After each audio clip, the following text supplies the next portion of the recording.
Seigneur Jésus, tu es Dieu depuis l'éternité. Tu as revêtu la nature humaine pour sauver l'humanité. Et tu as fait de nous un peuple à la louange de ta gloire. Nous voici dans ta présence, Seigneur, pour t'offrir la raison de notre existence. Alléluia.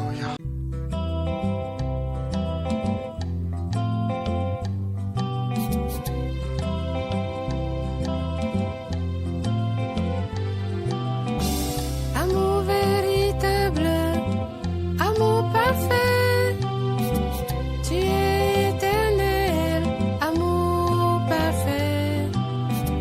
Amour véritable, amour parfait, tu es éternel, amour parfait.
J'espère que chacun de sa part se porte bien.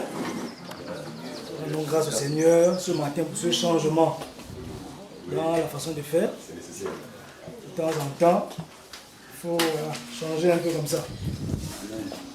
Ça nous permet aussi de dégourdir les cordes vocales. C'est important. Donc nous saluons également nos frères et sœurs qui nous regardent depuis l'étranger, même d'ici d'Ibovi, mais qui n'ont pas pu se rendre en ce lieu. Soyez davantage encouragés, fortifiés dans la marche avec le Seigneur. Alors ce matin, normalement, je voulais partager sur la fin de l'enseignement qu'on avait commencé, sur les... C'était les 7 âges. Hein? C'était 7 âges. Mais je n'ai pas été inspiré. J'ai essayé. Les écritures sont là, les passages sont posés, mais pas d'inspiration. Et comme, voilà, le but c'est pas seulement de venir prendre un passage lire. Il faut qu'il y ait la vie derrière, sinon les gens vont s'ennuyer, les gens vont se là. On n'a pas de sens en fait. Bon, j'ai été conduit autrement. Et ce matin, nous allons partager sur la gloire de Dieu. Donc on a beaucoup entendu parler de la gloire de Dieu. C'était glorieux ce matin. Il y avait la gloire de Dieu. L'homme de Dieu arrivait, donc il y avait la gloire de Dieu ce matin à l'église. Je vois la gloire de Dieu dans ma vie chaque jour. On va savoir ce matin, finalement, c'est quoi la gloire de Dieu. Est-ce que la gloire de Dieu, c'est quand on prie comme ça, on part des temps de louange, des temps d'adoration, soi-disant, après, l'homme de Dieu commence à parler en langue, soi-disant, et les gens commencent à tomber. Est-ce que c'est la gloire de Dieu? Est-ce que c'est quand l'homme de Dieu chute comme ça, là, tout le monde tombe? Est-ce que c'est ça la gloire de Dieu? Est-ce que c'est quand l'homme de Dieu souffle dans le micro? Les gens s'agitent. Est-ce que c'est ça la gloire de Dieu? Est-ce que c'est lorsque la sœur Alvin commence à à chanter à la chair de poule. Hein? La sœur Lucrèce, que est la gloire de Dieu. Parce qu'on a beaucoup entendu des choses sur la gloire de Dieu. Est-ce que c'est avoir les millions, la gloire de Dieu? Est-ce que c'est d'avoir les voitures, la gloire de Dieu? Est-ce que c'est le fait de quitter de manœuvre à directeur général, la gloire de Dieu? Est-ce que c'est de marcher sur un tapis rouge, la gloire de Dieu? Est-ce que c'est se faire inviter à la présidence, la gloire de Dieu? On a tellement entendu beaucoup de choses sur la gloire de Dieu que ce matin, on va quand même voir ce qu'il en est. La pensée m'est venue dimanche dernier lorsque l'ancien Marcel partait, non? L'ancien Marcel qui partageait? L'ancien de maison. L'ancien de maison. Il a lu une écriture dans Exode, qu'on va lire d'ailleurs, Exode 33, verset 17 à 18. C'est une écriture qu'on lit souvent. Mais ce jour-là, ça m'a attiré mon attention. Exode chapitre 33, verset 17 à 18. Si on est mélangé notre frère Philippe, voilà, c'est ce jour. Exode 33, pour le micro, donc c'est 17 à 18. Oui. L'Éternel dit à Moïse, Oui. je ferai ce que tu me demandes, Oui. car tu as trouvé grâce à mes yeux. Je ferai tout ce que tu me demandes, car tu as trouvé grâce à mes yeux. Oui. Et je te connais par ton nom. Je te connais par ton nom, Moïse. Moïse dit, fais-moi voir ta gloire. Fais-moi voir ta gloire. Oui. Je continue. Verset 18. Non, c'est bon. C'est le verset 18. Moïse dit à Dieu, fais-moi voir ta gloire. Vous savez, c'était quelqu'un d'autre. C'était Lévi, ou je ne sais pas. Hein? Je vais dire quoi? Jacob. C'était Joseph. Bon, Joseph encore, ça peut. Oui. Maintenant, c'était quelqu'un du commun de mortel. C'est-à-dire quelqu'un qui n'avait pas vraiment une vie d'expérience avec Dieu. Ça passerait. Mais c'est Moïse, le grand Moïse.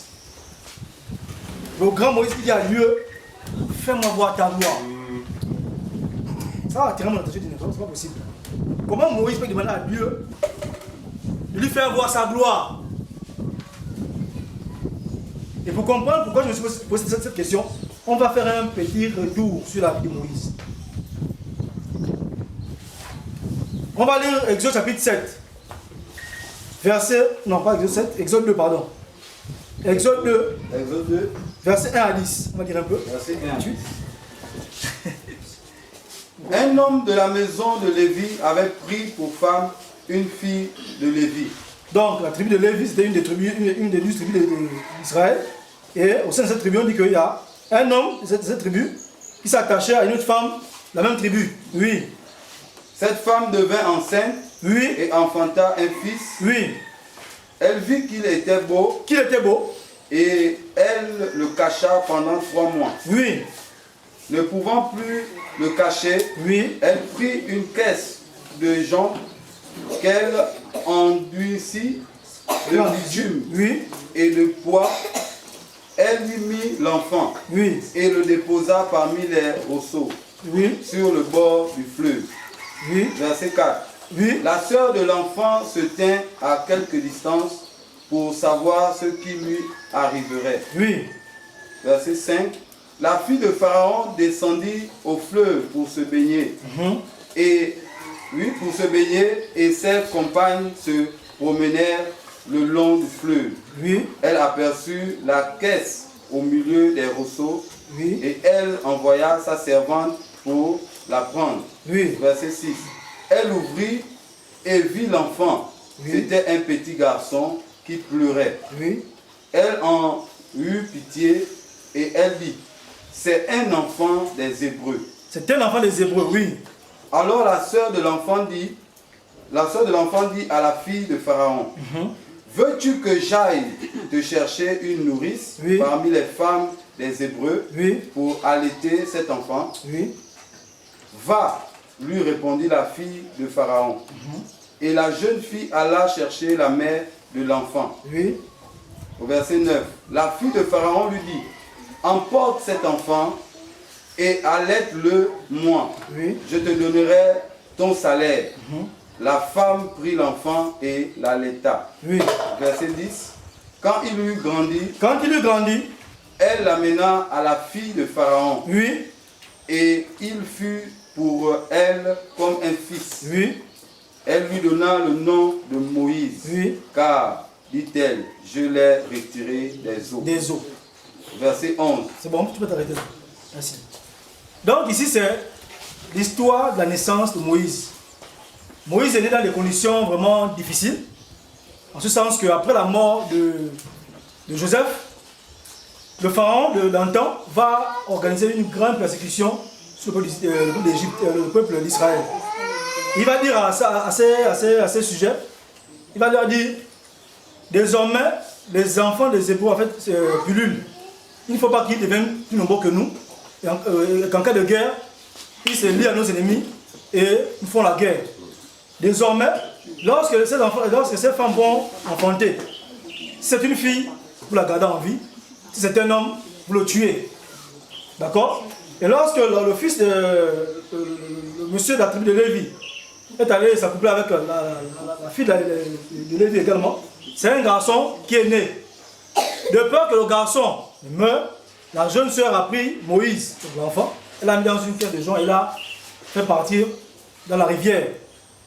C'est que la fille de Pharaon a vu l'enfant, c'était un bel enfant, et elle a décidé de le nourrir à part. Et lorsque l'enfant est devenu grand, Moïse est rentré dans la maison du Pharaon. La Bible nous dit plus tard, quand on va lire Acte 7, que Moïse va être instruit dans toute la sagesse des Égyptiens. C'est vrai que de l'âge auquel Moïse est entré dans la maison du Pharaon, jusqu'à ce qu'il a atteint 40 ans, Moïse a été instruit dans toute la sagesse des Égyptiens. Il était à l'école des Égyptiens. Il a mangé égyptien. Il faisait tout comme les Égyptiens. On va le voir plus tard que même les filles de Jéthro vont le confondre à un Égyptien lorsqu'il va fuir. Donc on voit ici Moïse qui naît tranquillement et qui va chez Pharaon pour être nourri, pour être gardé. On va prendre notre passage, Exode 3, 1 à 9. Exode 3, 1 à 9. Oui. Moïse faisait paître le troupeau de Jéthro, son beau-père, sacrificateur de mendiants. Oui. Et il mena le troupeau derrière le désert et vint à la montagne de Dieu, à Horeb. Attends d'abord. En fait, ce que je voulais aussi dire, c'était que lorsque Moïse va être chez son beau-père, chez Pharaon, à l'âge de 40 ans, lui, il avait été enseigné dans la sagesse des Égyptiens, mais il savait qu'il était hébreu. Ce qui fait qu'à l'âge de 40 ans, il va voir un jour, il va sortir, se balader, il va voir un Égyptien qui torturait un de ses frères. Donc, il va prendre la part de son frère hébreu, il va tuer l'Égyptien. 2 jours encore, ou 3 jours plus tard, il va ressortir, se balader. Il va voir cette fois-ci maintenant 2 frères, de ses frères hébreux, qui se chamaillaient. Il va leur dire, pourquoi vous battez-vous? Vous êtes des frères, nous sommes tous de la même origine. Et l'un d'eux va dire, qui t'a établi juge et conducteur sur nous? Est-ce que tu vas aussi me tuer comme tu as tué l'Égyptien la dernière fois? Donc, Moïse va prendre peur et il va fuir. Voilà, parce que décidément, le pharaon savait que Moïse avait tué un Égyptien. Il voulait vraiment finir aussi avec lui. Donc ce jour-là, quand Moïse a su ça, il a fui. Donc c'est la suite qui s'en suit. Moïse faisait paître le troupeau de Jéthro, son beau-père. Donc il va arriver à Madian. Quand il va arriver à Madian, il va trouver les filles de Jéthro auprès d'un puits. Et Jéthro, c'était un sacrificateur. Hein. Donc il va trouver ses filles qui venaient faire boire le troupeau au puits. Et il va trouver des hommes qui importunaient ces filles-là. Donc il va prendre la part de ces filles-là. Il va faire boire le troupeau. Il va brûler le troupeau. Et les filles vont repartir chez elles. Mais bon, leur père, Jéthro, sachant que d'habitude les filles arrivent en retard, quand elles partaient souvent faire boire le troupeau, il va les voir revenir un peu plus tôt. Il va leur dire, mais pourquoi vous êtes revenu plus tôt aujourd'hui? Elles vont lui dire qu'on a croisé un Égyptien, alors puis qui nous a aidé à faire boire au troupeau de l'eau. Il va dire à ses filles, pourquoi avez-vous laissé cet Égyptien au puits, allez le chercher afin qu'il vienne déjeuner avec nous. Donc Moïse va venir auprès de Jéthro, ils vont manger, ils vont sympathiser, il va rester chez lui. Jéthro va une de ses filles, c'est pour un mariage. Et il va commencer à garder les troupeaux de Jéthro. Il va être berger pendant aussi 40 ans. D'accord? Ça fait 80 ans. Donc c'est maintenant, pendant qu'il est berger là, c'est là l'épisode qui est de la lecture, oui. Moïse faisait paix pour le troupeau de Jéthro, son beau-père, oui, éducateur de mendiants. Et il mena le troupeau derrière le désert et vint à la montagne de Dieu en Horeb. Oui. Au verset 2. L'ange de l'Éternel lui apparut dans une flamme de feu. L'ange de l'Éternel lui apparut dans une flamme de feu, oui. Au milieu d'un buisson. Oui. Moïse regarda, oui, et voici, le buisson était tout en feu. Oui. Et le buisson ne se consumait point. Oui. Verset 3. Moïse dit, je veux me détourner pour voir quelle est cette grande vision, oui, et pourquoi le buisson ne se consume point. Oui. L'Éternel vit qu'il se détournait pour oui, voir, et Dieu l'appela du milieu du buisson et dit, oui, Moïse, Moïse. Moïse, Moïse. Et il répondit, me voici. Oui. Dieu dit, n'approche pas d'ici, oui, ôte tes souliers de tes pieds, car le lieu sur lequel tu te tiens est une terre sainte. Oui. Verset 6.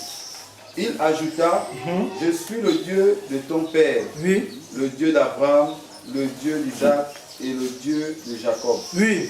Moïse se cacha le visage, car il craignait de regarder Dieu. On va garder la partie où Moïse se cache le visage. Donc, premier contact avec Dieu, il se cache le visage. Oui. Au verset 7, l'Éternel dit, oui, j'ai vu la souffrance de mon peuple qui est en Égypte, oui, et j'ai entendu les cris que lui font pousser ses oppresseurs, oui, car je connais ses douleurs. Verset 8, je suis descendu pour le délivrer de la main des Égyptiens et pour le faire monter de ce pays dans le bon et vaste pays, dans un pays où coule le lait et le miel, dans le lieu qu'habitent les Cananéens, les Étiens, les Amoréens et les Phérésiens, les Géviens et les Jébusiens. Verset 9. Voici, les cris d'Israël sont venus jusqu'à moi, et j'ai vu l'oppression que leur font souffrir les Égyptiens. Verset 10. Verset 10. Maintenant, va, je t'enverrai auprès de Pharaon, et tu feras sortir d'Égypte mon peuple, les enfants d'Israël. On peut s'arrêter là. Donc Moïse va avoir une vision, comme on l'a lu, et Dieu va me dire à Moïse, à 80 ans, que bon, va dans mon peuple, va en Égypte, délivrer tes frères, mon peuple, car l'oppression sur eux est grande. Moïse est étonné. Parce qu'à 40 ans, il voulait commencer à secourir ses frères. Dieu ne s'est pas manifesté, jusqu'il a fui. À 80 ans, il est déjà vieux. C'est là où Dieu dit, bon, maintenant tu dois aller en Égypte, délivrer mon peuple. Comme quoi, le temps de Dieu n'est pas le temps des hommes. Ça, il faut qu'on le sache. Le temps des hommes, le temps de Dieu sont deux temps totalement opposés. Même pas différents, opposés complètement, diamétralement. Dieu n'a rien à faire que tu aies 30 ans, 40 ans, tu ne travailles pas. Ce n'est pas son problème. Ce n'est pas son problème. Dieu n'a pas de problème que tu aies 50 ans, tu n'as pas d'enfant. Ce n'est pas son problème. Tout ce qui compte pour Dieu, c'est son plan. Est-ce que dans son plan, il avait prévu un travail pour toi? Oui. À quel temps? Si oui, c'est le temps seulement qui reste. Maintenant, s'il n'a jamais prévu ça, si tu cherches des solutions, c'est toi-même. Tu vas te retrouver quelque part avec cela en quoi on connaît. Tu vas te ramasser les clés partout parce que tu cherches le travail. Dieu a son temps, les hommes ont leur temps. Donc Moïse, il est étonné, il va dire, mais comment moi je suis déjà vieux? Comment je vais encore repartir en Égypte? On continue. Exode 4. Exode 4. 1 à 9. 1 à 9. Oui. Moïse répondit. Oui. Et dit. Voici. Ils ne me croiront point. Oui. Et ils n'écouteront point ma voix. Oui. Mais ils diront, l'Éternel n'était point apparu. Oui. Verset 2. Verset 2. L'Éternel dit. Oui. Qu'y a-t-il dans ta main? Regardez. Il répondit, une verge. Première expérience. Moïse dans le désert. Il voit un buisson en feu qui brûle, qui ne se consume pas. D'accord? Il va se détourner et quand il va voir qu'il va cacher son visage. Il a déjà vu un buisson. C'est-à-dire qu'un buisson c'est en feu. Toute une plaine, toute une forêt, je ne sais pas où il était. Il y a seulement une seule tige d'air comme ça qui est en feu, qui ne se consume pas. Et de cette tige-là sort une voix. En fait, il faut qu'on imagine un peu cette expérience-là. Ça ressemble à quoi? Donc, deuxième expérience, oui. Verset 2. Oui. L'Éternel lui dit. Oui. Qu'y a-t-il dans ta main? Qu'y a-t-il dans ta main?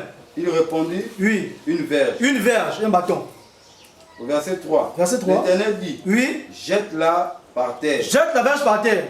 Il la jeta par terre et elle devint un serpent. Elle devint un serpent. Deuxième expérience. Donc, Dieu va dire à Moïse, jette la verge à terre et la verge va devenir un serpent.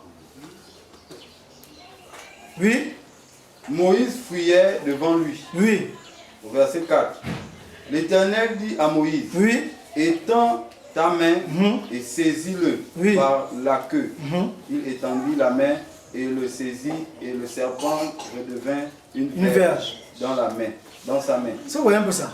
Ce n'est pas un film. Tu as envie comme ça et puis Dieu te dit, fais ça, tu fais. Le serpent, la verge devient un serpent. Tu fouilles, tu te dis non, reviens. Attrape la queue du serpent. Le serpent devient une verge. Il ne rêve pas, il a envie comme ça, il a envie. C'est l'expérience que Moïse a envie de vivre. Continue, on va comprendre pourquoi. Continue. Verset 5. Oui. C'est là, dit l'Éternel, ce que tu feras, afin qu'ils croient que l'Éternel, le Dieu de leur père, t'est apparu, le Dieu d'Abraham, le Dieu d'Isaac et le Dieu de Jacob. Verset 6. L'Éternel lui dit encore, mets ta main dans ton sein. Mets ta main dans ton sein. Il mit sa main dans son sein. Puis il la retira et voici sa main était couverte de lèvres blanches. Tu vois encore ça? Il ne rêve pas, il a envie. Comme la neige. Verset 7. L'Éternel dit, remets ta main dans ton sein. Il remit sa main dans son sein. Puis il la retira de son sein. Et voici, elle était devenue comme sa chair.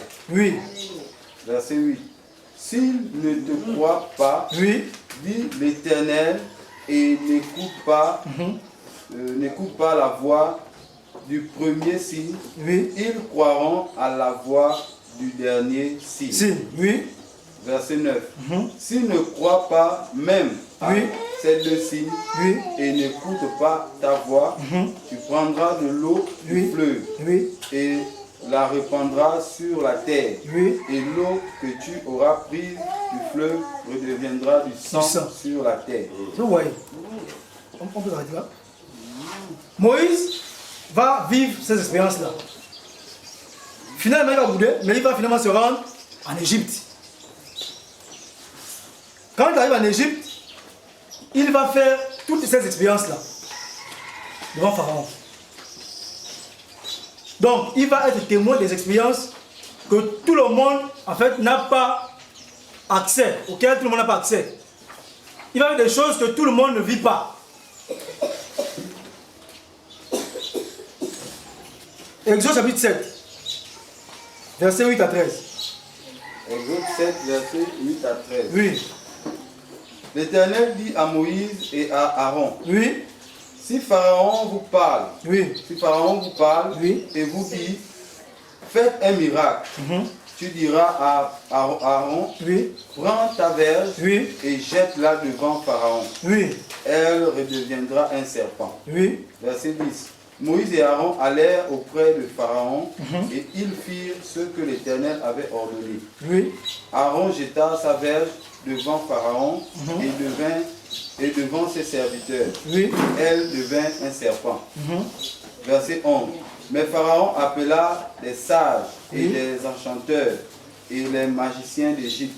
Eux aussi en firent autant par leurs enchantements. Oui. Verset 12.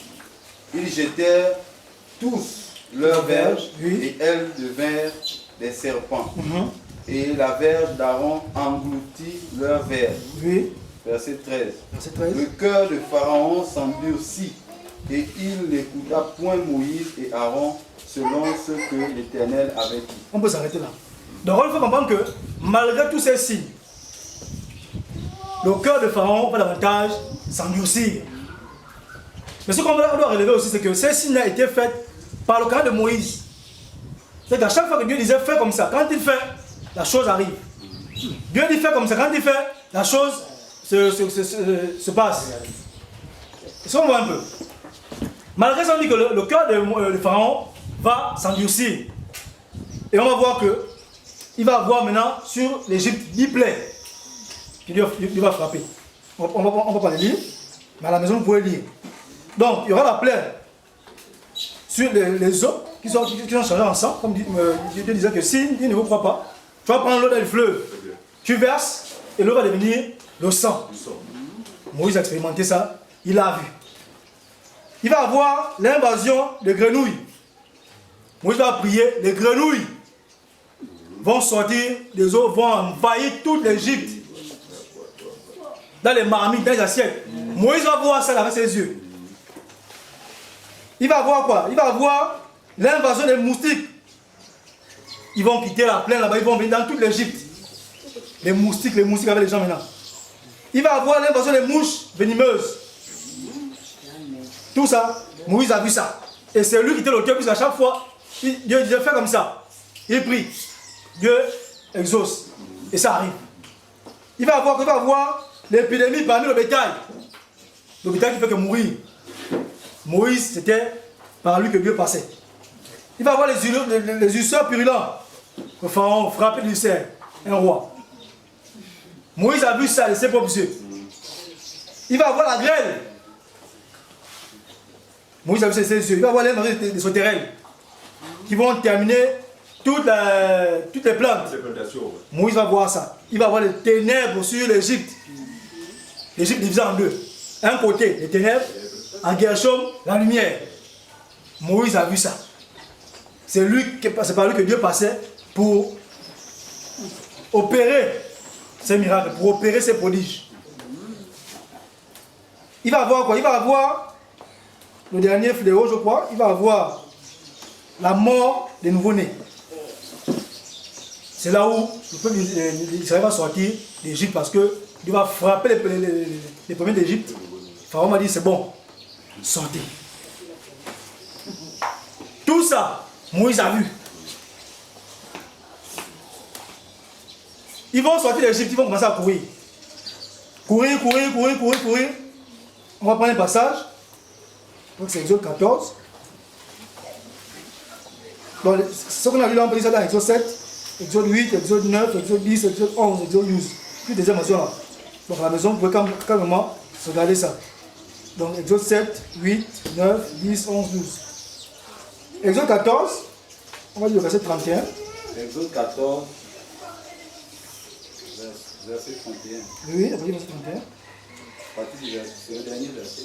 Ah bon? On va revenir au premier. Verset 30. Oui, verset 30. Exode 14, verset 30. On va prendre le verset 10. À partir du verset 10. Oui, donc ils vont fuir de l'Égypte. Ils vont se retrouver dans la plaine. Oui. Verset 10. Oui. Pharaon approchait. Oui. Les enfants d'Israël levèrent les yeux et voici, les Égyptiens étaient en marche derrière eux. Oui. Et les enfants d'Israël eurent une grande frayeur et crièrent à l'Éternel. Oui. Verset 11. Oui. Ils dirent à Moïse. Dire à Moïse. N'y avait-il pas des sépulcres en Égypte? Est-ce qu'il n'y a pas la terre là où on pouvait nous enterrer? Parce que nous-mêmes là-bas on faisait toujours des ouvrages. Donc on creusait les puits dans lesquels on prenait l'argile. Est-ce qu'il n'y a pas les trous là-bas pour nous enterrer vivants? Oui. Ils dirent à Moïse, n'y a-t-il pas des sépulcres en Égypte, oui, sans qu'il fût besoin de nous mener mourir au désert? Oui. Que nous as-tu fait en nous faisant sortir d'Égypte? Oui. Verset 12. Verset 12. N'est-ce pas là ce que nous te disons en Égypte? Oui. Laisse-nous servir les Égyptiens, oui, car nous aimons mieux servir les Égyptiens que de mourir au désert. Oui. Verset 13. Verset 13. Moïse répondit au peuple. Oui. Ne craignez rien. Vous comprenez? Mais que Moïse avait tellement d'assurance. Au départ, il a dit Dieu, moi je ne sais pas parler. Ne m'envoie pas en Égypte. Dieu l'a tellement fait vivre des expériences qu'il a donné le courage de dire au peuple, ne craignez pas. Gardez silence, Yahweh combattra pour vous. Vous comprenez? On continue. Moïse répondit au peuple, oui, ne craignez rien, restez en place et regardez la délivrance que l'Éternel va vous accorder en ce jour. Oui. Car les Égyptiens que vous voyez aujourd'hui, oui, vous ne les verrez plus jamais. Jamais, oui. Amen. Verset 14. Oui. L'Éternel combattra pour vous. L'Éternel combattra pour vous. Et vous gardez le silence. Gardez le silence. Moïse, il a assuré. Oui, continue. Verset 15. Oui. L'Éternel Dieu dit à Moïse. Oui. Pourquoi ces cris? Oui. Parle aux enfants d'Israël et qu'ils marchent. Et qu'ils marchent. Seulement. Oui, continue mon frère. Verset 16. Marchez seulement. Oui. Oh l'enfant, marche. Oh le chômage, marche seulement. Je n'ai pas les enfants, marche seulement. Je n'ai pas le travail, marche seulement. Amen. Marche seulement. Amen. Marche. Tout ce que tu as à faire, c'est marcher. Tout ce que tu dois faire, fais-le selon ta force. Mais, le but c'est devant. Frère, le célibat, c'est compliqué. Marche. Tu n'es pas le premier célibataire. Tu ne seras pas le dernier. Jésus est venu entre les célibataires. Hein? Jésus même il était célibataire toute sa vie. Le père n'en connaît pas les enfants, physiquement. Tes enfants, quoi, ils voient avec la foi. Pourquoi maudire Jésus parce qu'il y a les enfants? Jésus, bon, il était charpentier, d'accord, mais il n'était pas à plein temps. À un moment donné, pourquoi maudire Dieu parce qu'il y a le travail? Marche seulement. Marche seulement. Oui. Verset 16. Oui.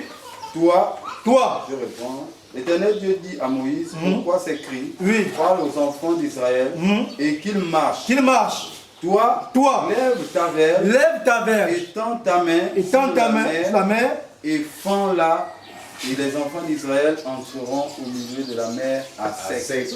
La mer peut représenter tes problèmes. Amen. Toi qui n'as qu'à marcher seulement.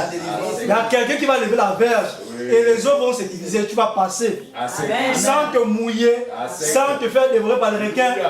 Rien. Tu vas seulement passer, tu ne vas rien comprendre. Qui a un problème ici qui dure depuis 10 ans? Ici. 10 ans.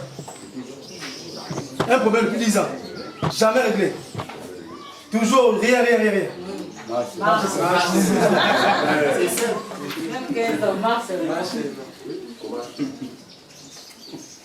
Marcher seulement. Si c'est un problème qui doit quitter, tu vas quitter. On prie que, voilà, votre volonté, c'est que ce ne soit pas une charge d'épaule. Parce que une charge d'épaule, c'est jusqu'à la mort. Si c'est une charge d'épaule, gloire à Dieu. Si ce n'est pas une charge d'épaule, vous allez marcher seulement. Et puis Dieu, autant comme là, va décanter cette situation. Amen. Parce que c'est comme ça. Tout ce que vous avez à faire, c'est marcher. On continue. Verset 17. Oui. Et moi, je vais endurcir le cœur des Égyptiens pour qu'ils entrent après eux. Oui. Et Pharaon et toute son armée, ses chars et ses cavaliers feront éclater ma gloire. Oui. Verset 18. Et les Égyptiens sauront que je suis l'Éternel, Oui. quand Pharaon et ses chars et ses cavaliers auront fait éclater ma gloire. Oui. Verset 19. Oui. L'homme de Dieu Oui. qui allait devant le camp d'Israël Oui. partit et alla derrière eux, et à la colonne de nuée qui les précédait, Oui. partit et se tint derrière eux. L'ange dit oui. Verset 20. Oui. Elle se plaça entre le camp des Égyptiens et le camp des Israélites. Oui. Cette nuée était ténébreuse Oui. du côté, et de l'autre, elle éclairait la nuit. Oui. Et les deux camps n'approchèrent point l'un et l'autre. Donc vous voyez pendant que toute la nuit. la nuance se met entre les Égyptiens et les Israélites. C'était ça que du côté des Égyptiens, c'était les ténèbres. Du côté des Israélites, c'était La lumière, c'est bien. Amen. Tout ça, Moïse a vu ça. Alléluia. On continue. Moïse étendit sa main sur la mer. Oui. Et l'Éternel refoula la mer par un vent d'Orient. Moïse étend le bâton. La mer va se diviser. Oui. Il souffla avec impétuosité toute la nuit.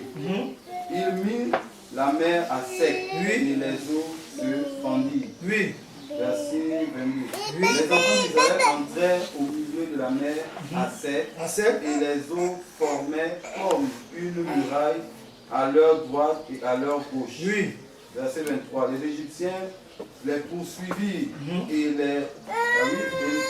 les chevaux de Pharaon, les chars et ses cavaliers entrèrent après eux au milieu de la mer. Verset 24. À la veille du matin, l'Éternel, de la colonne de feu et de nuée, regarda le camp des Égyptiens et mit en désordre le camp des Égyptiens. Oui. Verset 25. Il ôta les roues de leurs chars et en rendit la marche difficile. Les Égyptiens dirent alors, fuyons devant Israël. Aucun Israélite ne s'est battu. Hein? Aucun. Aucun. Merci. Israélite ne s'est battu. Aucun. Donc moi je me donne un peu de voir comment les soi-disant chrétiens passent leur temps Dans des combats. découper les ennemis. Oh. En voulant découper les sorciers. Combat En voulant découper les gens. Aucun Israélite s'est arrêté pour dire que non, Moïse là c'est chaud, on va prendre les langues, on va prendre les pièces, Voilà. Voilà. Il marchait. Oui, il marchait. Mais Lui-même s'est chargé de tout ce qu'il fallait faire. c'est juste. C'est en ce sens qu'il dit que l'ange de camp Campe. pour tous ceux qui le craignent. Alléluia. Il les arrache du danger. Alléluia. Marcher seulement. Oui. Il ôta les roues de leurs chars Oui. et rendit la marche difficile. Oui. Les Égyptiens dirent alors, fuyons devant Israël. Fuyons, eux-mêmes vont fuir. Car l'Éternel combat pour lui contre les Égyptiens. L'Éternel combat pour lui contre les Égyptiens, oui. Verset 26. L'Éternel dit à Moïse, étends ta main sur la mer, Oui. et les eaux reviendront sur les Égyptiens, sur leurs chars et sur leurs cavaliers. Oui, verset 27. Verset 27. Moïse étendit sa main sur la mer. Oui. Et vers le matin, Oui. la mer reprit son impétuosité. Oui. Et les Égyptiens s'enfuirent à son approche. Oui. Mais l'Éternel précipita les Égyptiens au milieu de la mer. Oui. Verset 28. Les eaux revinrent et couvrirent les chars, les cavaliers et toute l'armée de Pharaon qui était entrée dans la mer après les enfants d'Israël. Oui. Et il n'en échappa pas un seul. Oui. Verset 9, verset 29. Mais les enfants d'Israël marchaient à sec au milieu de la mer et les eaux formaient comme une muraille à leur droite et à leur gauche. Oui. En ce jour, l'Éternel délivra Israël de la main des Égyptiens. Oui. Et Israël vit sur le visage de la mer les Égyptiens qui étaient morts. Oui. Verset 31. Oui. Israël vit la main puissante que l'Éternel avait dirigée contre les Égyptiens. Oui. Et le peuple craignit l'Éternel, et il crut en l'Éternel et en Moïse, son serviteur. Est-ce que vous voyez un peu l'image ici, une parenthèse, l'image de la nouvelle naissance. C'est que lorsqu'une personne naît de nouveau, c'est cette image-là. C'est comme si en fait, Dieu quittait un côté de la mer. Il traversait, cherchait le pécheur en Égypte. Il revenait à ce pécheur-là. Il traverse la mer. Et tous ceux qui vont vouloir attraper cette personne-là se retrouvent dans la mer. Vous comprenez? Et comme il ne peut pas traverser la mer, tu es de l'autre côté de la rive. Personne ne va plus venir te chercher là-bas. Voilà pourquoi dormir en paix. Ça, c'est l'explication de la nouvelle naissance. Il nous a délivrés du monde des ténèbres et nous a transportés dans le royaume de son amour, dans le royaume de lumière. Aucun sorcier ne peut te trouver là-bas. Aucun marabout, aucune personne. Voilà pourquoi je ne sais pas comment ils sont des chrétiens. Après, ça cherche encore des solutions humaines. Pour pouvoir échapper, ou soi-disant, couper les cordons ombilicaux. Les liens maternels, les liens paternels, je ne sais pas. Ancestraux. Il n'y a plus les liens, la mer passe au milieu. Il n'y en a plus. C'est quel lien qui est assez long pour traverser la mer comme ça? Parce que corde, ça c'est quoi? La fille aussi. Hein? Donc, on voit ici que Moïse a été l'outil par lequel Dieu vraiment a manifesté des prodiges au sein de l'Égypte. Il a vu ce qu'aucun homme n'a vu. Au point où il va prendre tout un peu, il va dire, regardez, calmez-vous, Dieu va vous délivrer. Il était tellement confiant de tout ce qu'il avait vu comme expérience qu'il était sûr qu'à tout moment, Dieu devait délivrer son peuple. Amen. Après cet épisode-là, ils vont chanter un cantique. Oui. Le cantique de Marie. Ils vont dire que Dieu nous a délivrés. Oui. Gloire à Dieu. Amen. Et tout ça, ils vont chanter. Ils étaient contents. On continue. Exode chapitre 15, 22 à 26. Exode 15, 22 à 26. Oui. Moïse fit partir Israël de la mer Rouge. Oui. Ils prirent la direction du désert de Shur. Oui. Après 3 journées de marche dans le désert, ils ne trouvèrent point d'eau. Oui. Verset 23. Ils arrivèrent à Mara, mais ils ne purent pas boire l'eau de Mara, parce qu'elle était amère. Oui. C'est pourquoi ce lieu fut appelé Mara. Oui. Verset 24. Le peuple murmura contre Moïse en disant, que boirons-nous?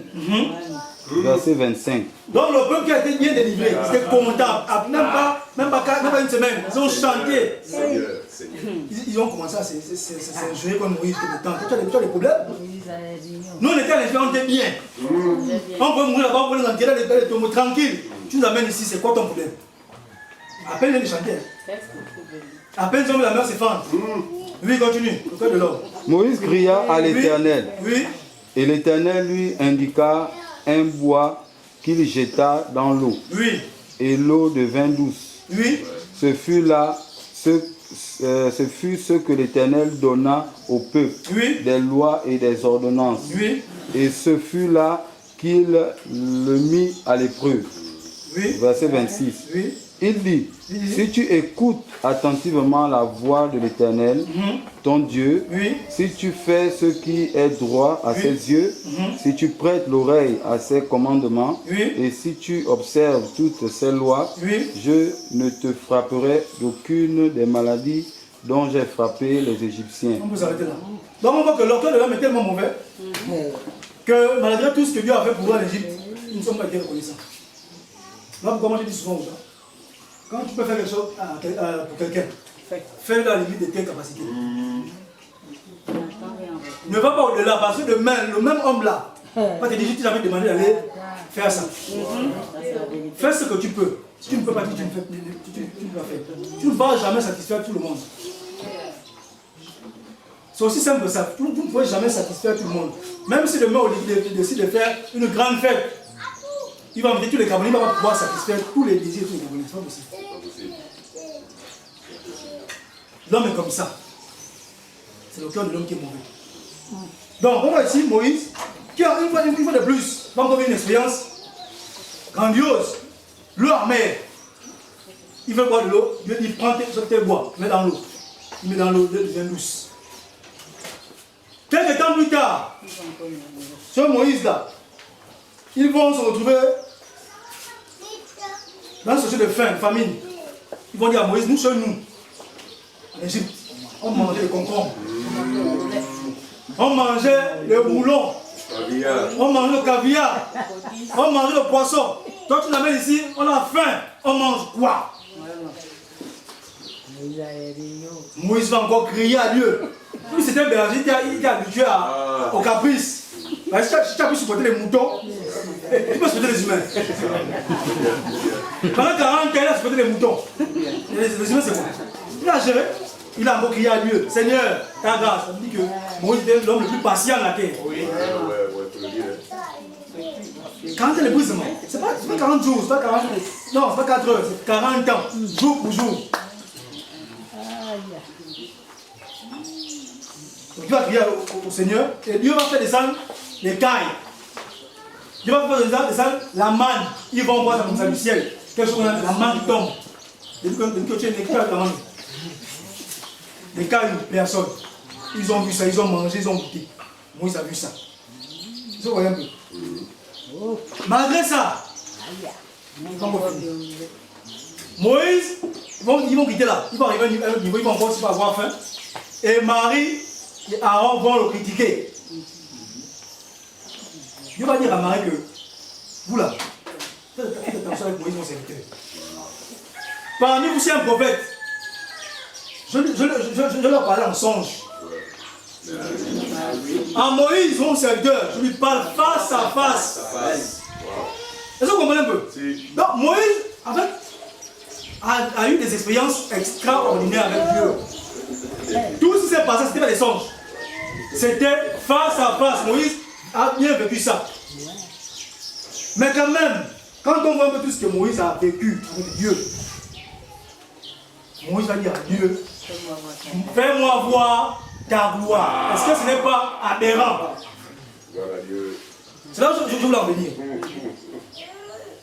Est-ce que ce n'est pas aberrant avec tout ce qu'on le voit là? Là, on passe ça seulement comme ça. Mais oui, il a vécu ça jour pour jour, pas en un jour. Ça va peut-être 1 mois ou 3 mois. Toutes ces choses-là. Moi, il dit à Dieu, fais-moi voir ta gloire. Exode chapitre 33, verset 11 à 18. Exode 33, verset 11 à 18. Oui. L'Éternel parlait avec Moïse face à face, Vous comprenez? comme un homme parle à son ami. L'Éternel parlait avec Moïse face à face, comme un homme parlait avec son ami. Puis Moïse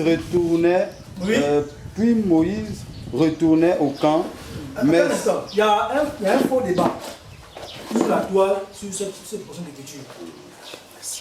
La Bible dit que Moïse parlait avec Dieu face à face. D'accord? Et dans Jean, chapitre 4, nul n'a jamais vu Dieu. D'accord? Et il y a des filles. D'autres aussi disent, mais comment?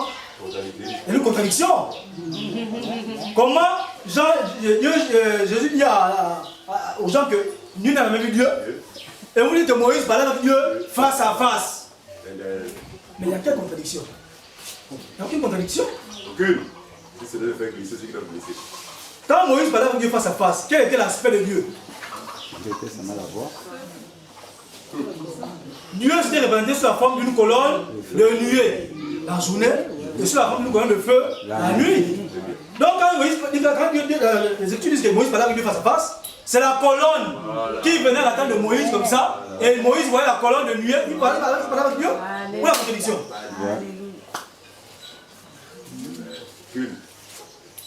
Quand on ne comprend pas, vous venez poser la question. Simplement avec humilité, on vous explique. Oh non, il y a une contradiction pour les chrétiens, c'est faux, vous qui le savez. Non, tu n'as pas compris, pose la question. On continue. L'Éternel parlait avec Moïse face à face, Oui. comme un homme parle à son ami. Oui. Puis Moïse retournait au camp, mais son jeune serviteur, Josué, fils de Num, ne sortait pas du milieu de la tente. Oui. Verset 12. Oui. Moïse dit à l'Éternel, voici tu me dis, fais monter ce peuple, Oui. et tu ne me fais pas connaître qui tu enverras avec moi. Oui. Cependant, tu as dit, je te connais Oui. par ton nom, et tu as trouvé grâce à mes yeux. Oui. Verset 13. Verset 13. Maintenant, Oui. si j'ai trouvé grâce à tes yeux, Oui. fais-moi connaître tes voies, Tes voix. alors je te connaîtrai Oui. et je trouverai encore grâce à tes yeux. Oui. Considère que cette nation est ton peuple. Oui. Verset 14. L'Éternel répondit, je marcherai moi-même avec toi Oui. et je te donnerai du repos. Oui. Verset 15. Moïse lui dit, si tu ne marches pas toi-même avec nous, ne nous fais point partir d'ici. Oui. Verset 16. Comment sera-t-il donc certain que j'ai trouvé grâce à tes yeux, moi et ton peuple? Ne serait-ce pas quand tu marcheras avec nous, et quand nous serons distingués, moi et ton peuple, de tous les peuples qui sont sur la face de la terre? Alors ici, là, Dieu était en colère, hein, parce que dans le chapitre qui vient avant, Moïse était monté sur la montagne. Après qu'il soit quitté des exploits du camp, Dieu lui a dit à Moïse de monter sur la montagne pour aller prendre les tables de l'alliance. Et lorsqu'il va monter, Aaron va rester derrière avec le peuple. 2 ou 3 jours comme ça, Moïse ne descend pas. Aaron va dire, le peuple va dire à Aaron, mais que Moïse a nous amené dans ce disciple-là, on ne sait pas là où il est. Fais-nous des dieux qui marchent devant nous. Parce que Moïse a dit qu'on quitte l'Égypte pour aller adorer. Mais depuis là, on n'adore jamais. Fais-nous un dieu, nous on va adorer. Aaron aussi, comme il est, c'était l'Égyptien bien rempli. Donc, il a fait le dieu. Quand il a fait le dieu, c'était un veau. Ils ont commencé à adorer, comme ça s'ajouter devant le dieu. Et Dieu va se fâcher. Il va dire, il va voir ton peuple. Il va descendre, il va s'embraser. Il va se passer ce qui va se passer. Et Dieu va être en colère. Donc là, Dieu est en colère. Il va dire, bon, allez-y. Puisque apparemment, vous ne voulez pas m'adorer. Vous, c'est le Dieu des Égyptiens qui vous intéresse. Partez. Il va dire, non, on ne peut pas partir parce que c'est toi qui nous as appelé l'Égypte. Il faut que tu nous conduises. Dieu était lâché dans le petit cœur.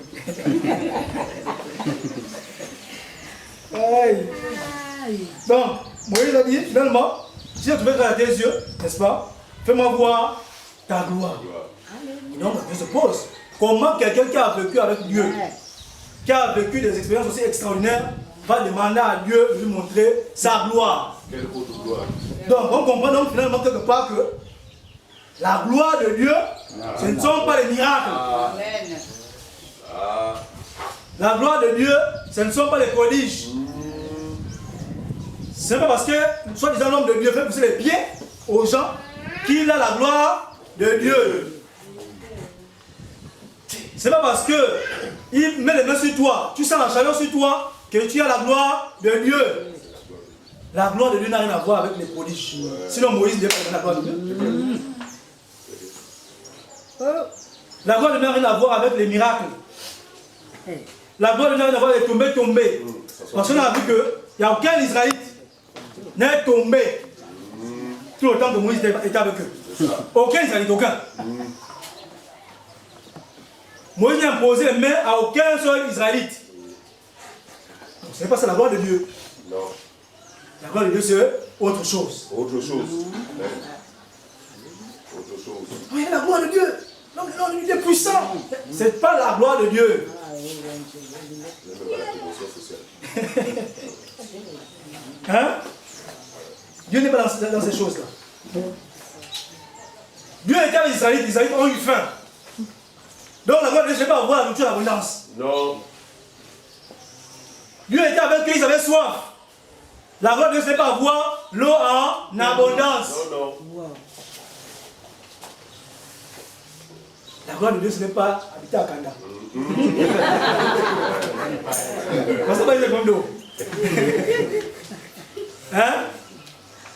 Quelqu'un dit Dieu l'a élevé parce qu'il était l'épée Kaïna à Kanda. Ça, c'est pas toi. Ça, c'est pas toi. Est-ce que tu comprends? Il a élevé la dimension. Ah. C'est pas ça. Moïse n'a eu aucune. D'abord, il a même diminué. Parce qu'en Égypte, il était grand, il était fort. Il était éloquent, il était puissant. Dieu va le réduire à berger des moutons. Ah, quelle gloire. Même vous-même. C'est quelle gloire. Mais dis, est-ce que ça va me dire que laisse tes brebis là, va dans un village avec 4 personnes, avec qui tu vas prêcher l'évangile, il va dire non. Ça, c'est la malédiction. Vous comprenez? Il est dans la gloire, selon lui, parce qu'il a une assemblée de 5000 membres. On dit bon, laisse ça, fais comme le Seigneur, laisse 99 brebis, va prendre la brebis perdue au village de mathématiques. Il va dire non. C'est pas Dieu, c'est la persécution. Donc la gloire de Dieu n'a rien à voir avec ces choses-là. On dit, fais-moi voir ta gloire. On continue. Dieu dit quoi? Verset 19. L'Éternel répondit, je ferai passer devant toi toute ma bonté et je proclamerai devant toi le nom de l'Éternel. Je fais grâce à qui je fais grâce et miséricorde à qui je fais miséricorde. L'Éternel dit, tu ne pourras pas voir ma face. Car l'homme ne peut me voir et vivre. Moïse dit à Dieu, fais-moi voir ta gloire. Dieu dit en fait, tu as bien posé la question. Tu as l'hypocrisie. Dis-moi que montre-moi ta face. Pour le rapport, Dieu, Moïse dit, montre-moi ta gloire. Mais comment Dieu va dire, personne ne peut voir ma face. Ça veut dire que les motivations de Moïse, c'était de voir Dieu. Ça vous comprenez? Or, avant, il avait le buisson, il a caché le visage. Donc, il a fait des produits, il a fait des produits, non. Il y a un problème. Quelque chose d'autre. Et c'est ce à quoi chaque homme doit aspirer. Moi je dis non, les produits c'est bien. Moi je veux voir ta face. Quel est ce Dieu que je sais? Parce que beaucoup disent ici à Dieu, nous connaissons même pas. Dieu dit Moïse, pose la question. Je ne peux pas te montrer ma face. Si c'est ma face, tu ne peux pas. Je vais quand même faire un effort. Je vais te montrer mon dos. Ma face, tu ne peux pas.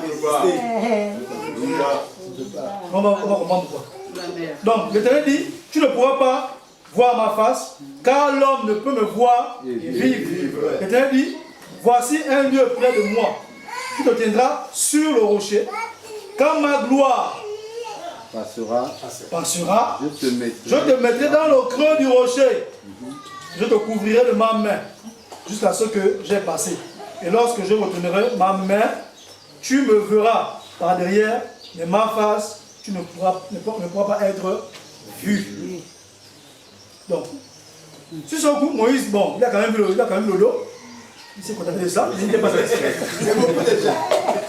Il n'était pas satisfait parce que, au fond de lui, c'est pas ce qu'il voulait. C'est pas ce qu'il voulait, parce que Moïse, il disait c'était profond. On va comprendre pourquoi. Donc, on va voir, c'est quoi la gloire de Dieu finalement? La gloire de Dieu finalement, c'est quoi? Parce qu'on a compris que la gloire de Dieu, ce n'est pas tomber, ce n'est pas les miracles, ce n'est pas le parler en langue soi-disant. On a à voir les choses de la terre. La gloire de Dieu, c'est autre chose. On va lire un passage. Ézéchiel 1, verset 1 à 4. Ézéchiel 1, verset 1 à 4. Verset 1 à 4. Oui.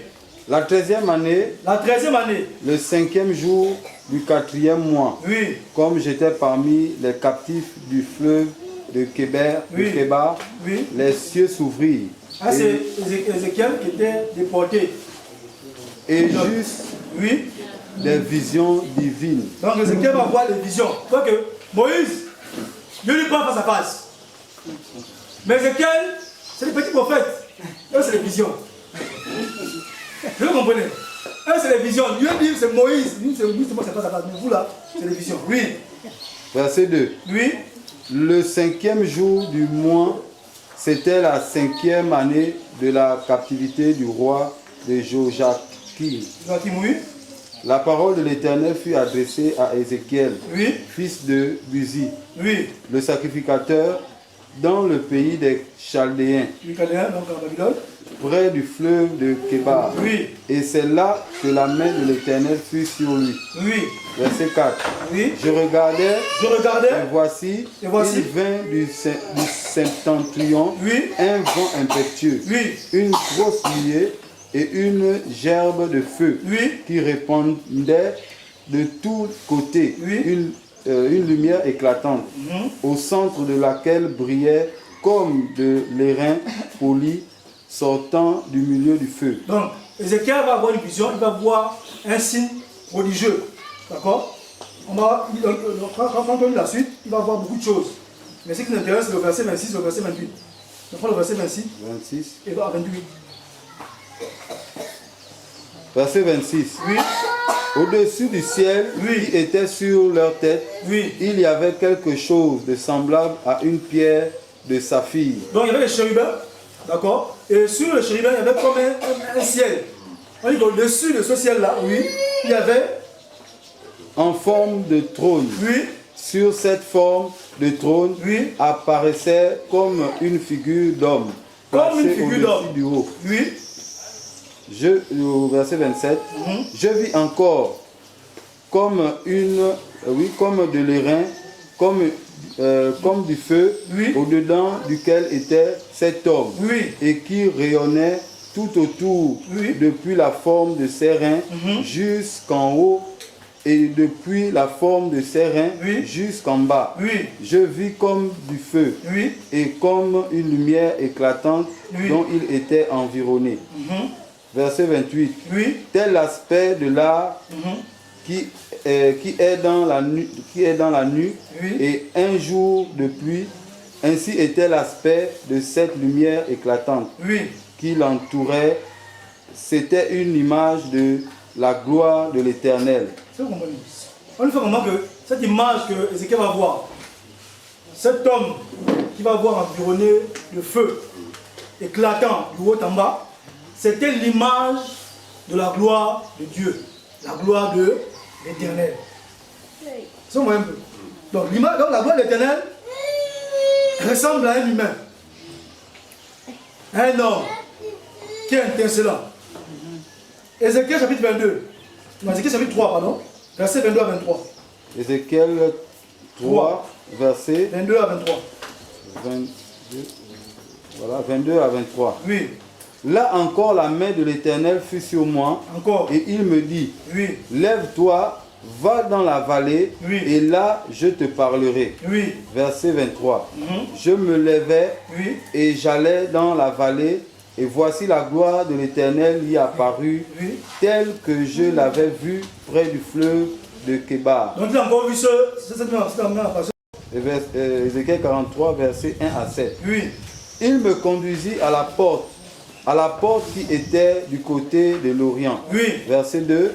Et voici la gloire du Dieu d'Israël s'avançait de l'Orient. Sa voix était pareille au bruit des grandes eaux. Donc la gloire de l'Éternel va entrer de l'Orient.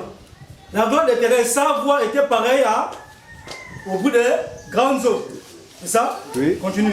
Au bruit des grandes eaux, et la terre resplendissait de sa gloire. Verset 3. Cette vision était semblable à celle que j'avais eue lorsque j'étais venu pour détruire la ville. Et cette vision était semblable à celle que j'avais eue près du fleuve du Kébar. Donc même là-bas, il a encore l'homme en question, qui était environné. Et cet homme-là, quand il parlait, sa voix était semblable aux grandes eaux. On continue. Verset 4. La gloire de l'Éternel entra dans la maison par la porte qui était du côté de l'Orient. Alors l'Esprit m'enleva et me transporta dans le parvis intérieur. Et voici la gloire de l'Éternel remplissait la maison. Verset 6. J'entendis quelqu'un qui me parlait depuis la maison et un homme se tenait près de moi. Verset 7. Il me dit, fils de l'homme, c'est ici le lieu de mon trône. C'est ici le lieu de mon trône. Le lieu où je poserai la plante de mes pieds. J'y habiterai éternellement au milieu des enfants d'Israël. Il n'y a qu'un seul être qui peut habiter éternellement. Amen. Ceux qui comprennent, comprennent déjà. Amen. Après, chapitre 1, verset 1, 9 à 18. Hein? Apocalypse 1. Apocalypse 1, 9 à 18. Quoi l'éternel? Apocalypse 1, le verset 17. Hein? 9 à 18. 9 à 18. Okay.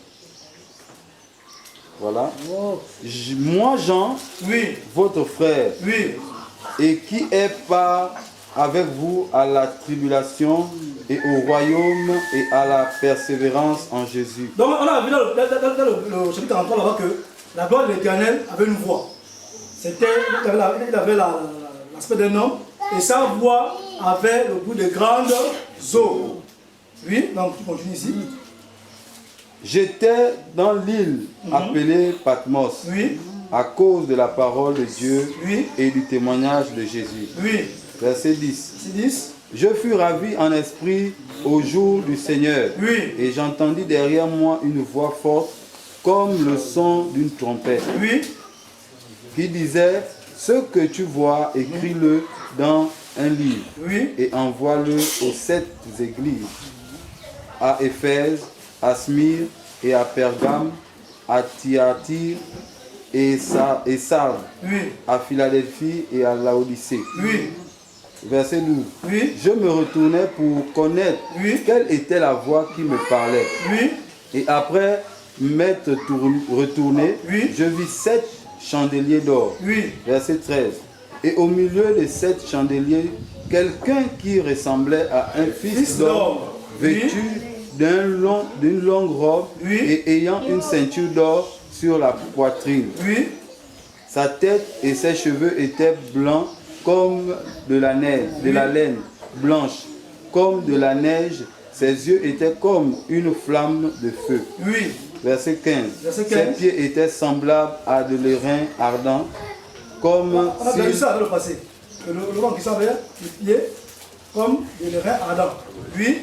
Comme s'il eût été embrasé par une fournaise. Oui. Et sa voix était comme le bruit des grandes eaux. Vous comprenez? Donc la voix de cet homme-là, lui-là, était semblable au bout des grandes eaux. Dans Ézéchiel, on a dit qu'il y avait aussi un homme là-bas qui dit que son trône, c'est un trône éternel et qu'il y avait aussi le bout des grandes eaux. Conclusion, la gloire de l'Éternel, c'est qui? Christ. Parce que là, il est question de qui? Il est question de Christ. Tu vois un peu. Donc, Moïse n'a pas pu voir Christ. Oui. Voilà pourquoi chaque apparition que Moïse faisait avec Dieu, il ne tombait pas. Quand vous lisez Ézéchiel, tous les prophètes qui ont vu Christ, ils tombaient toujours. Vous allez voir Jean, continue. Verset 16. Oui. Il avait dans sa main droite 7 étoiles. Oui. De sa bouche sortait une épée aiguillée à 2 tranchants. Et son visage était comme le soleil lorsqu'il brille dans sa force. Verset 17. Verset 17. Oui. Quand je le vis, je tombais à ses pieds comme mort. Tu ne peux pas résister devant.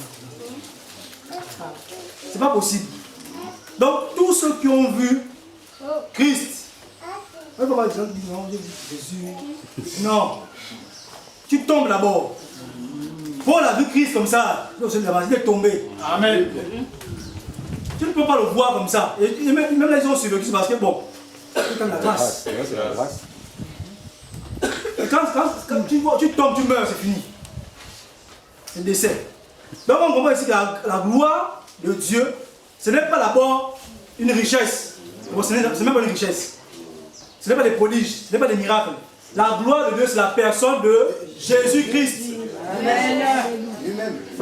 Donc quand Moïse dit à Dieu, fais-moi voir ta gloire, fais-moi voir ta face, il voulait voir Jésus. Amen. Parce que quand Moïse recevait des instructions, il faut l'agneau, il faut couper. Moïse avait toujours l'esprit de Dieu sur lui. Donc il y a des choses que l'esprit lui balançait comme des petites brises. Il comprenait que non. Il y a quelque chose de fort dans cette histoire-là.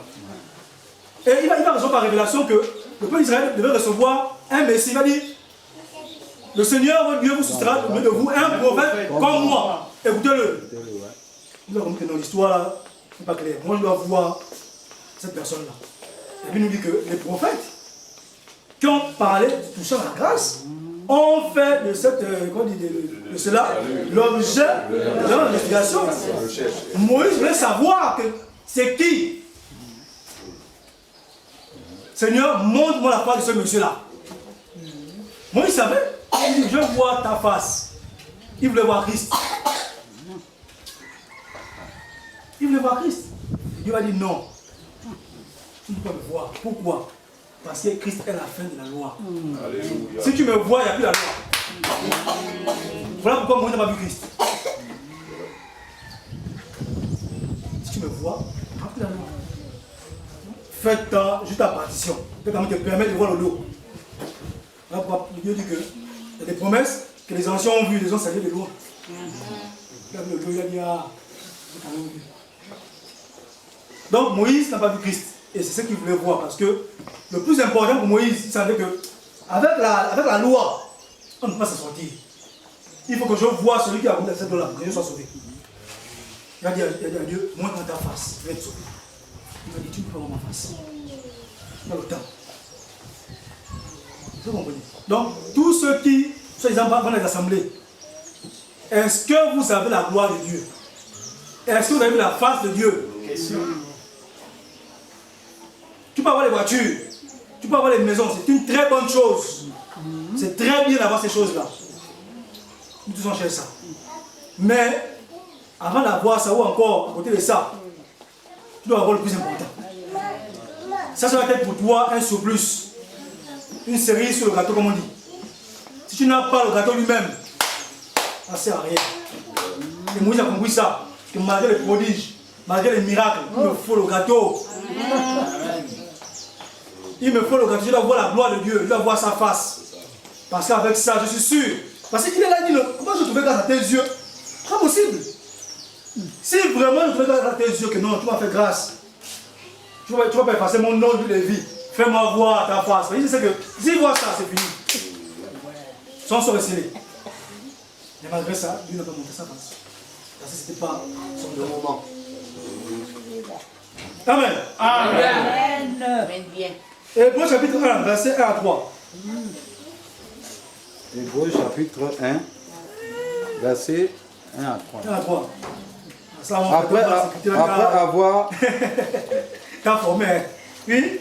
Après avoir autrefois, à plusieurs reprises et de plusieurs manières, parlé à nos pères par les prophètes, Dieu dans ces derniers temps nous a parlé par le Fils, qu'il a établi héritier de toutes choses, par lequel il a aussi créé le monde.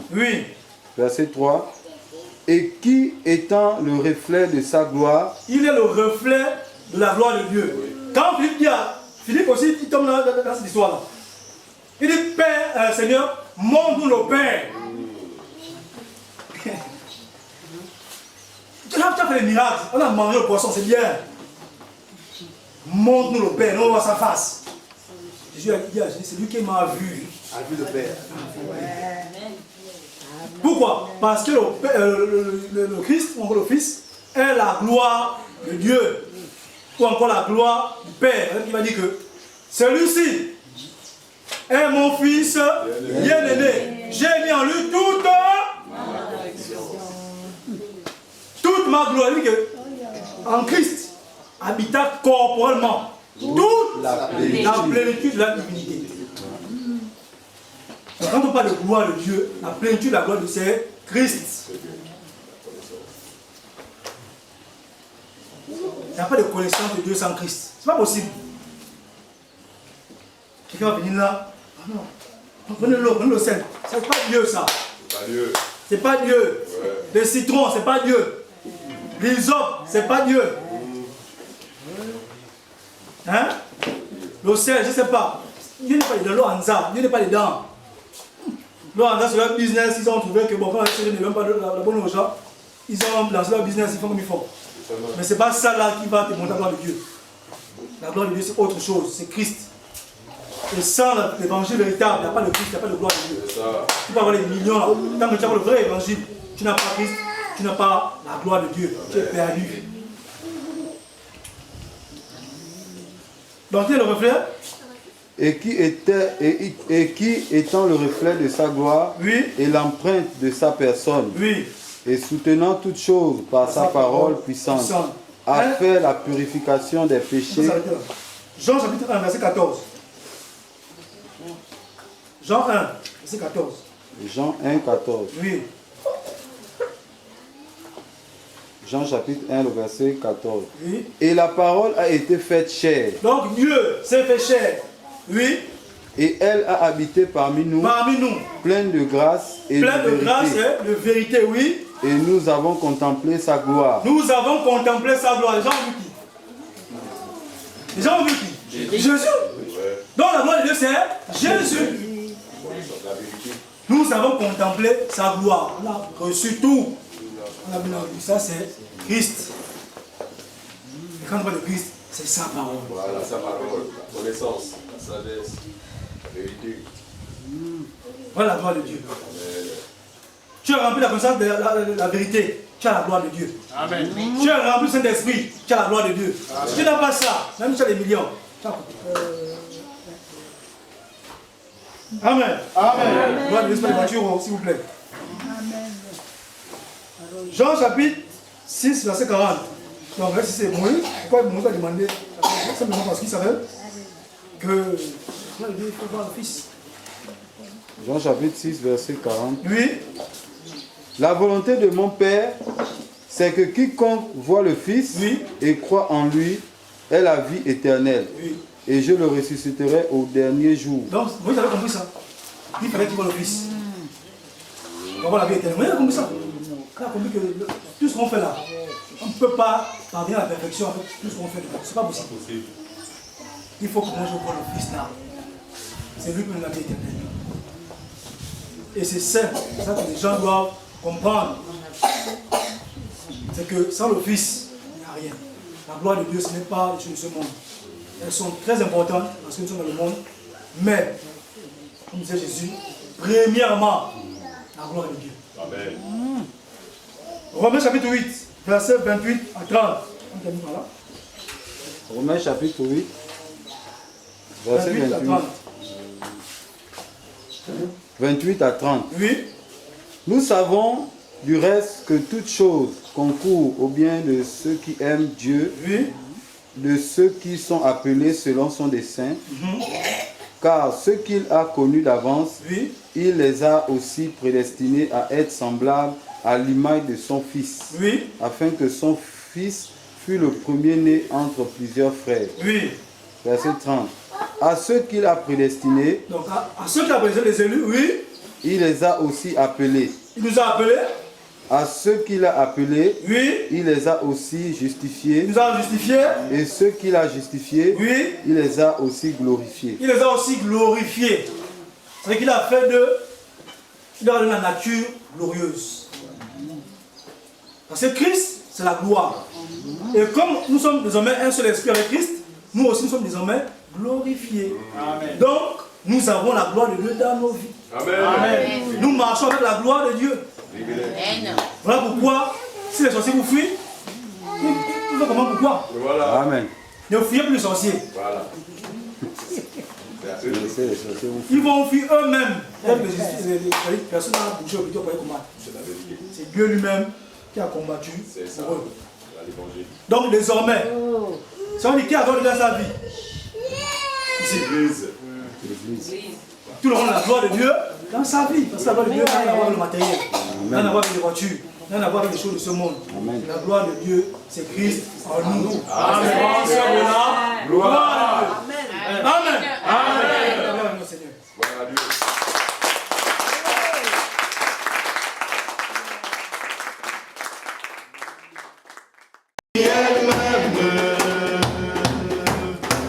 Changer nos vies.